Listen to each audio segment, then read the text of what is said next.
Is there any plan for the Jesuit to set up a school in China? To set up a school in China? Like YM some China? Well, you heard the question, is there any plan to set up a school in China? We would like to do many things, but the questions have to be discerned according to our capabilities, our possibilities in terms of numbers, and also the regulations of a government that we want to respect and to fulfill, etc. So it doesn't look like this is going to be very immediate. No?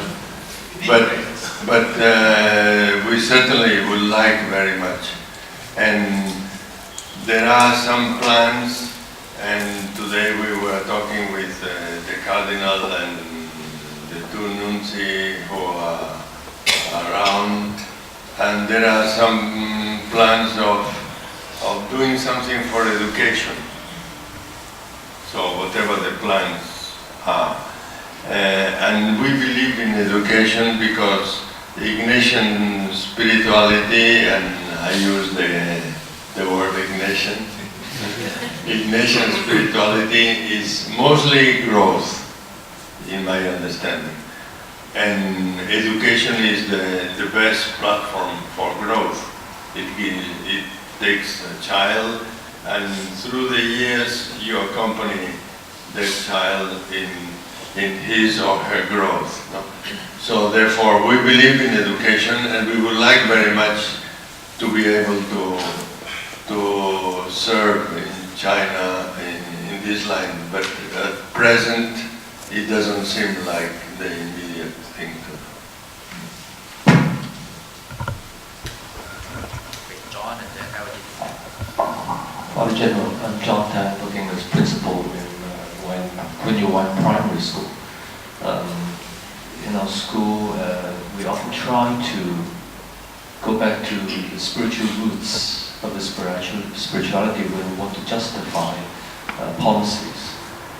Since the publication of the characteristics of Jesuit education in 1986, it seems to me that there are three competing sets of values or factors of which we have to choose, make decision.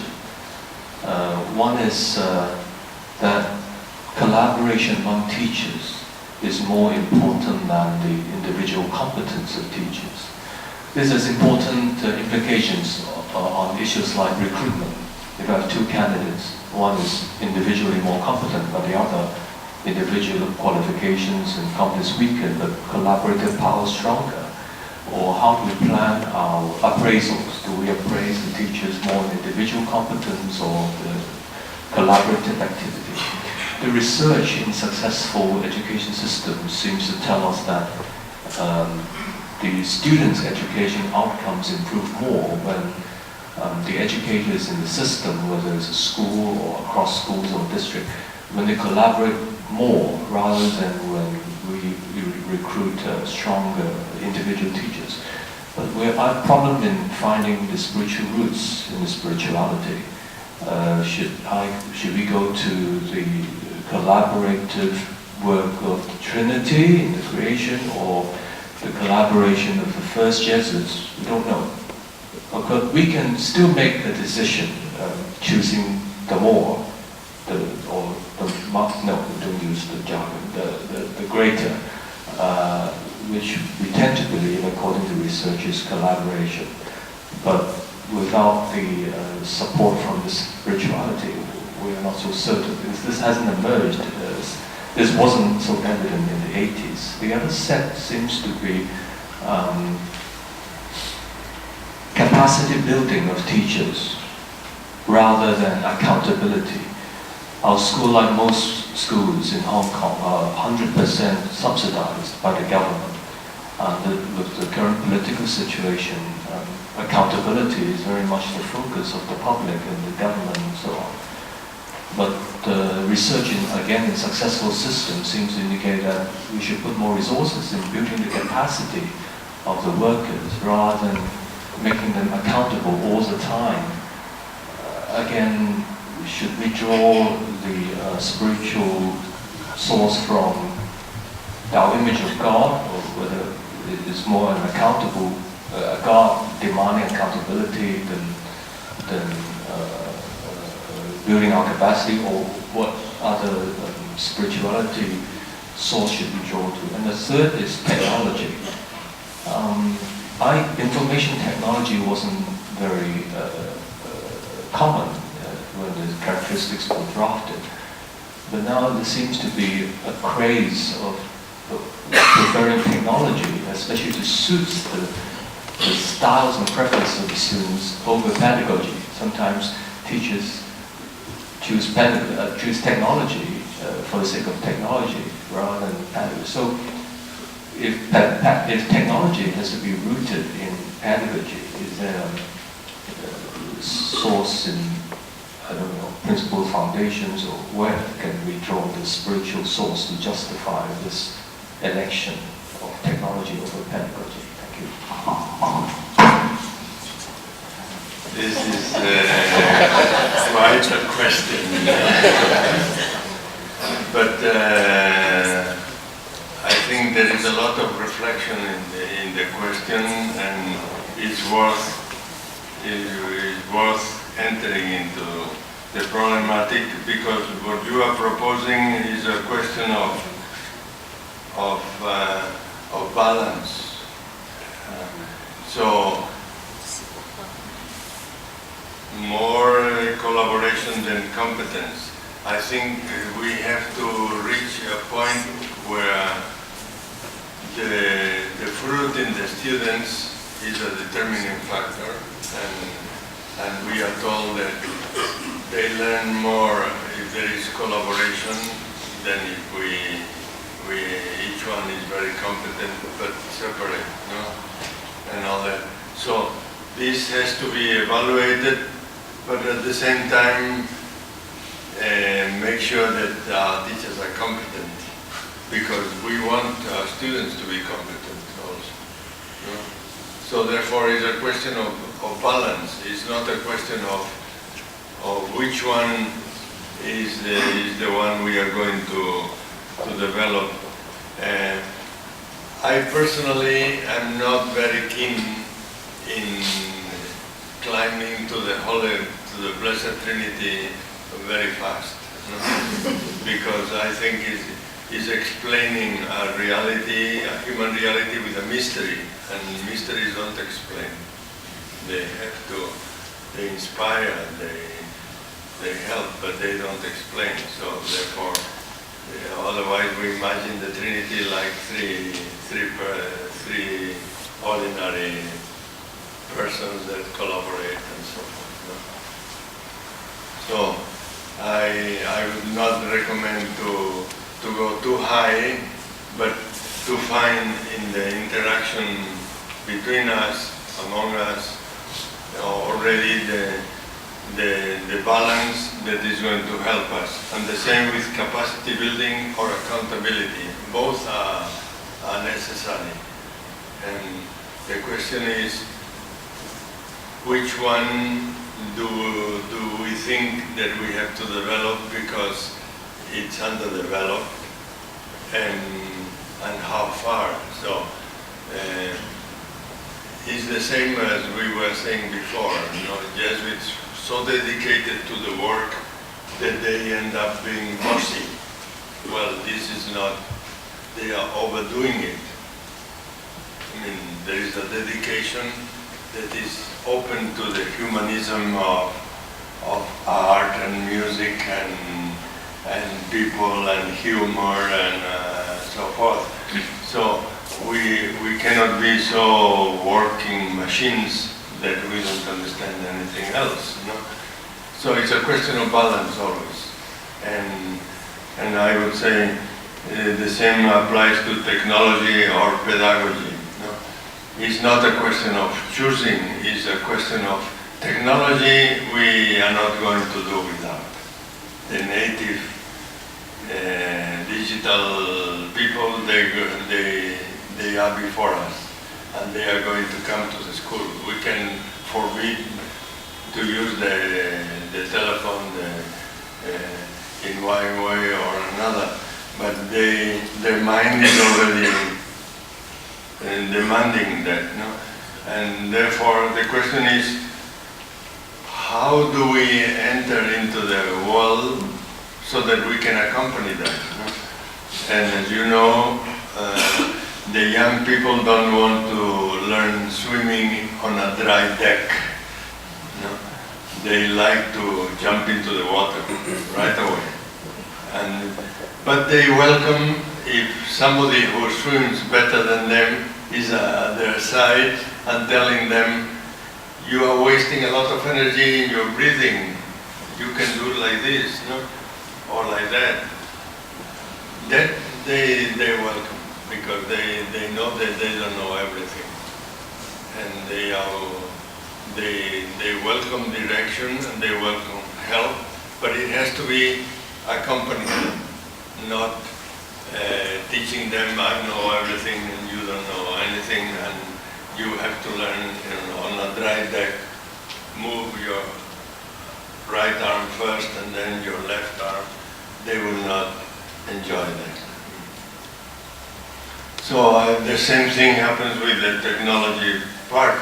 So they bring the technology with them, and their brains are already affected by this technology, and therefore how to accompany them, how to adapt our pedagogy. St. Ignatius didn't know about cell phones, no? So how to adapt our pedagogy and our accompaniment so that we can understand their problems, and all at the same time we are studying and reading. Was it the wiser than we are, the people write about the mind of a child who grows with machines. So how do they think? We all have experiences of not being par with the children. No? Every time I went from the Philippines to Japan, I made it a point to visit one of these computer new shops. And once, I didn't know whether it was the on-off, but there was a child, 8 years old, who couldn't reach. He was playing golf, on the computer. And I didn't know where to start. So I think everybody has this kind of experience. I remember, excuse me, I remember when I visited Lebanon that we had a meeting with the president, and the president was saying, I have a child, 5 years old, who is beginning to go to the Jesuit school, and 1 year and a half old. And the 1 year and a half is learning how to use the iPad with the help of his 5-year-old brother. And I don't know how to start it, because the iPad you have to go around. And so this 1 year and a half child is going to think very different from his father. Now we have to accompany them without giving preference to one value or the other. It's not accountability or capacity building. It's not competence or collaboration. It's how can we make people competent but open to collaborate with others, because no matter how competent they are, they don't know everything. And maybe they don't know even the basics of dealing with another person. So therefore, we have to find more than anything else a balance between the extremes.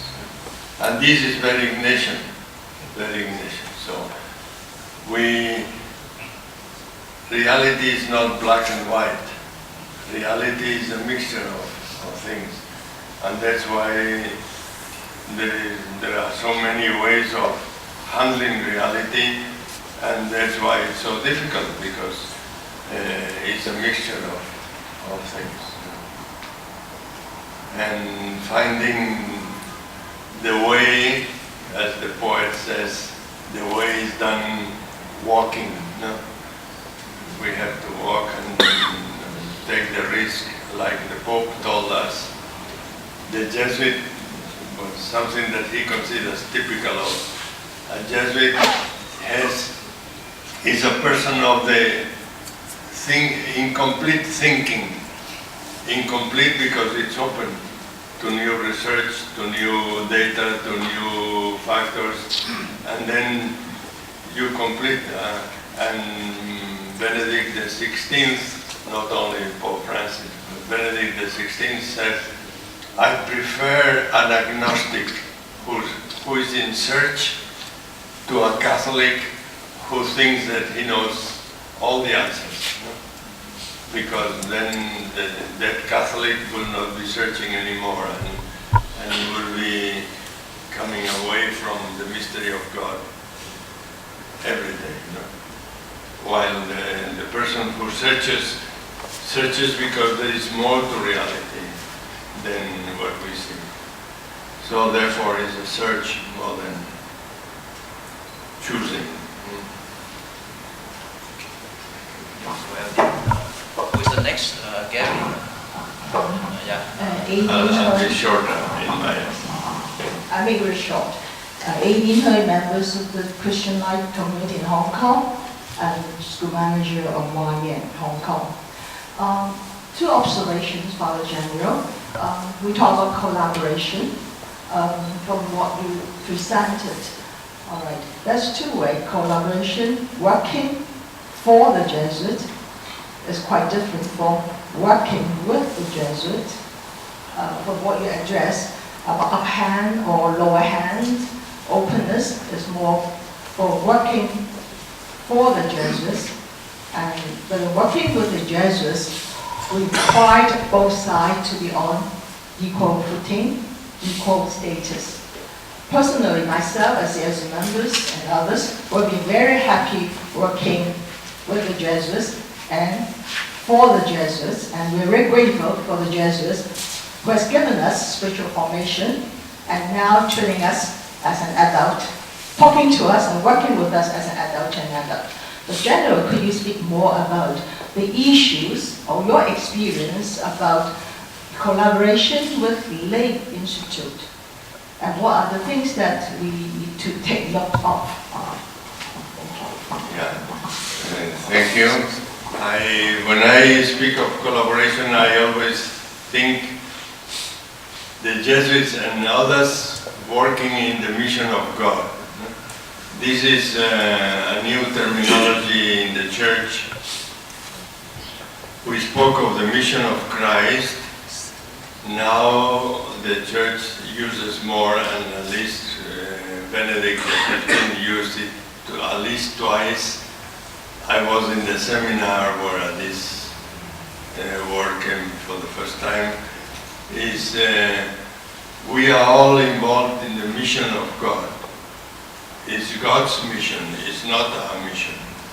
So the Jesuits, we might have some particular works where we are the responsible, and we would care for its identity and its direction and so forth. But in general, we can say the most important collaboration is with in the mission of God. No? Therefore, that would mean equal footing, no upper hand, and therefore the gifts of the Spirit are the ones that dictate what position, what service, what responsibility each one has. And there I think it is going to demand a lot from Jesuits in particular. So moving from our works, the very term our works is already biased term, no? But moving from our works, let's say, so to say, to something for the good of others. You know? And this for the good of others is going to be the determining factor in any collaboration. So I would say you are right, and this is the perspective that we have to take. Now, whether this happens in the form of individual collaboration or working in collaboration with an institute, there it will depend on the discernment of each individual. I, in general, prefer to consider the individual work and collaboration rather than with institutes, because institutes have their own purposes that are beyond the individual, and therefore it's very difficult to discern about those. And we cannot arbitrarily change the purposes of another institution. But this is all. Thanks for Father Beta's reminding. So we concerning time and also carrying of Father General's energy. So maybe the last two questions. One is from Gary, another one from Macau. I hope at least one question from Macau, our friends. Yeah. So Gary. Yeah. Father General, welcome to Hong Kong. I'm Gary Cheng, alumni of Hong Kong Macau. In the 80s, when I was studying in Toronto, the school was handed over to the Presentation Brothers due to the dwindling number of Jesuits in the area. Now, last time when Father Lee was here with them, I think in this very room, and had a collaboration with us, there were rumors because of the dwindling numbers of Jesuits in Hong Kong. Some of the services might be given up. Can you put our mind at ease as to the situation? Because I believe, speaking on behalf of the alumni, we enjoyed the Jesuits' wisdom and leadership in Hong Kong. Thank you.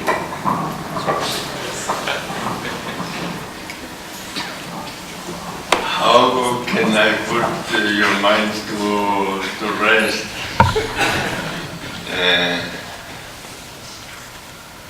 I think the Jesuits are not trigger happy in shooting down their institutions.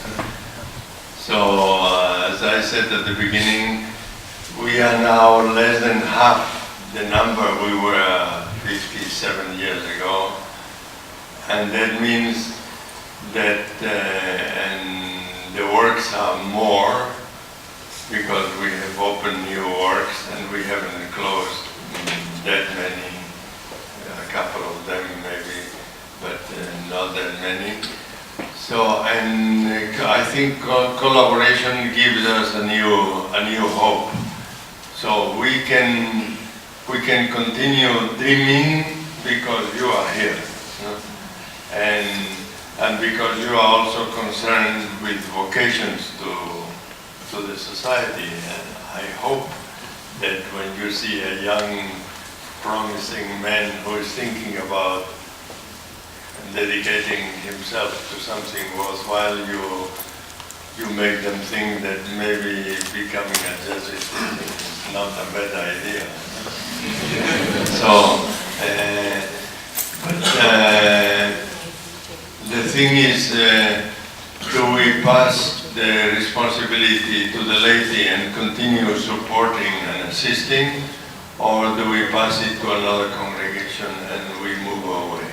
This is a decision very hard to take, and I can assure you that it's not taken never lightly, and certainly not in China. China is one of the two territorial priorities of the society, and therefore the whole society is committed to China. And I was mentioning to the nunci a while ago that whenever I travel around the world, very often they ask me, how many Jesuits are in China and what are they doing? You know? So this is a matter of concern for beyond China. So many in the world are thinking about China as an important place where the society has a mission and where we think that with the collaboration of all of you and many others, there are still many good things that can happen. So I don't know whether that gives you any hope.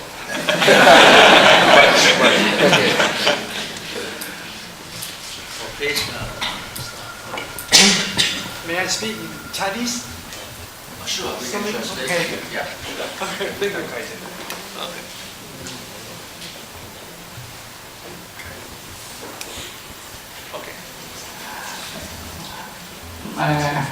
我係澳門嘅耶穌會嘅同行者，亦都係澳門嘅社工。我好渴望咧同耶穌會一齊工作。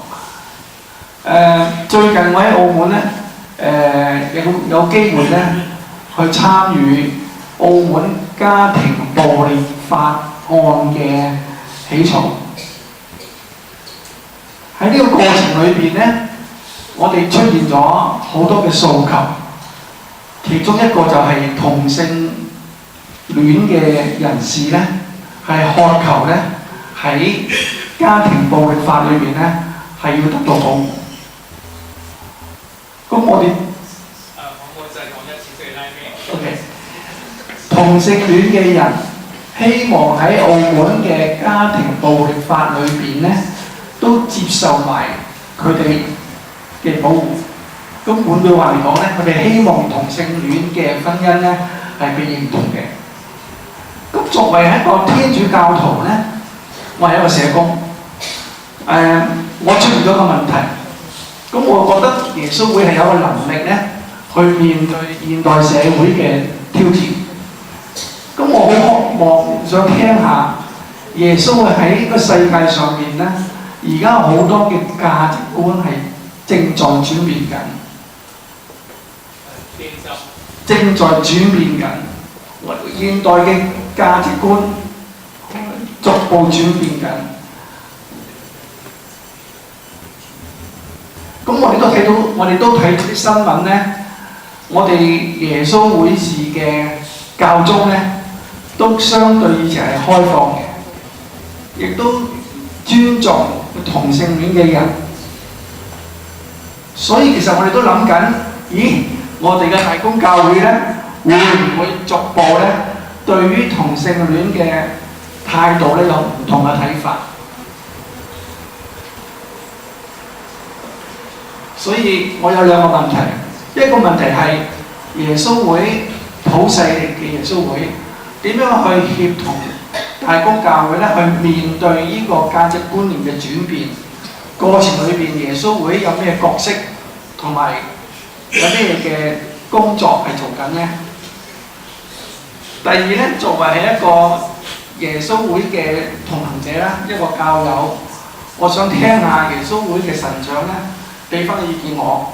喺面對一個咁樣嘅價值觀嘅衝突裏邊咧，我應該點樣去看待我嘅工作，同埋點樣看待一個專業工作上面，專業上話俾我聽，我一定似乎應該係尊重咧呢啲同性戀人嘅權益。但係教會話俾我聽，我係唔應該贊成喎。嗱，我矛盾嘅。咁我又覺得無論點啦，我都係接受我嘅工作，俾我嘅責任，又要俾我信仰生活上面嘅一個奮鬥。咁我都繼續祈禱啦。咁係都想有機會咧聽聽總會長嘅一啲嘅意見。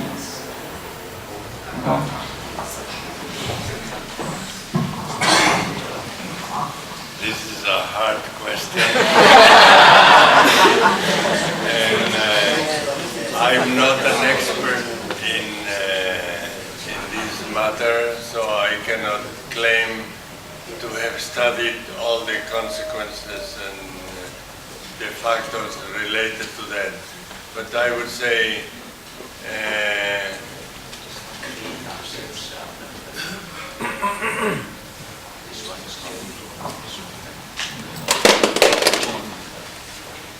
is it clear now? So, without having studied all the issues related, I could say that as a Catholic, you are inspired or hopefully encouraged to be fair, not to give in to prejudice. So we don't need to be prejudiced, to be narrow-minded, to be close to fellow human beings. And I think this is what the Pope meant by who am I to judge? Like saying, these are people, and now I am reading a biography of the Pope, and he knows a lot of homosexuals in Argentina, and he always respected them and did whatever he could to enhance their human value and human rights. But that doesn't mean that we have to be confused about the rest of the issues. For instance, he never cooperated with changing the nature of marriage. So he said we can speak about unions, but not changing the definition of marriage, which is the consequence of thousands and thousands of years of human wisdom, searching for the best way of living together and letting the children grow in affection, etc. So I would say your responsibility as Catholic obliges you to be fair, to be respectful, to take people as people and not as machines and not as numbers, but people as people, and then study and discern about every concrete issue that comes your way. In the question of homosexuality, like in the question of divorce, we have to study the issue and see what are the consequences of our action, how far we can affirm, how far we should be careful not to affirm too much, because the problem is that we cannot become journalistic, like saying everybody is saying this, therefore I can say it too. That doesn't mean anything for a person who wants to discern about reality, you know? And therefore you are in a very difficult position. I acknowledge the difficulty, because the homosexuals, they have their own groups and they want to put pressure to admit everything they want. The homophobic, the anti-homosexuals will be fighting for keeping a very strict and narrow understanding of the tradition of the church. So we are put in a dilemma that is false, because the reality is that they are concrete people that we have to accompany, we have to respect, and see how far we can go without breaking the rights of the others. And I think we cannot destroy marriage just because we want to claim that the homosexuals have the right to be respected and to form whatever affective union they want to form. You know? So that doesn't give us the right to destroy something that humanity has been looking for. So therefore, it's a difficult situation, and again, I don't claim particular wisdom, but I would say we have to search, and we have to continue searching, and there is no way out of the search. We don't have clear answers, and I don't think. I mean, you saw the synod also. I was inside the synod, and it was very interesting to see the Pope encouraged to speak freely, but to listen with humility. And people spoke freely, and we realized what each bishop thought, because they spoke their mind. But we are not all together in the same thing. And therefore, this is part of overcoming a moment of crisis in humanity. I think the crisis of not knowing what homosexuality means. And there is an obsession in some circles with sexual things that is not healthy. And it puts problems in everything that has to do with sex, with homosexuality and so forth. And this is not helping anybody to understand better. Because what we can do is at least understand better.